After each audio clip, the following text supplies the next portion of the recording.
વડોદરામાં truck driver પર ચપ્પુ અને એરગનથી હુમલો કરી 3 બાઇક સવાર ફરાર થયા હતા।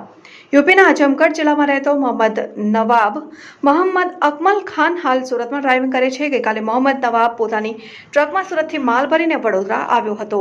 તેણે જણાવ્યું હતું કે વડોદરા માલ ખાલી કરી કારેલીબાગ ખાતે સુરત અમદાવાદ ટ્રાન્સપોર્ટના ગોડાઉનમાં ગાડી ભરવા માટે મૂકી હતી। ગાડી ભરાઈ જતા રાત્રે 9:30 વાગે સુરત જવા નીકળ્યો હતો।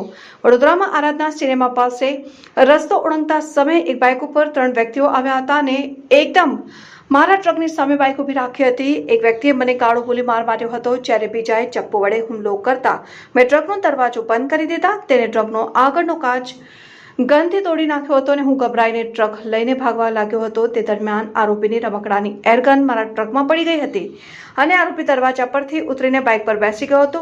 ત્રણેય આરોપીઓએ બાઇક પર મારો પીછો કર્યો હતો, પરંતુ થોડી દૂર ગયા પછી પોલીસ ભવન લખેલું સાઇન બોર્ડ આવતા હું ત્યાં વળી જતા આરોપીઓ ભાગી ગયા હતા। સમગ્ર મામલે પોલીસ ફરિયાદ કરાતા પોલીસે કાયદેસરની કાર્યવાહી હાથ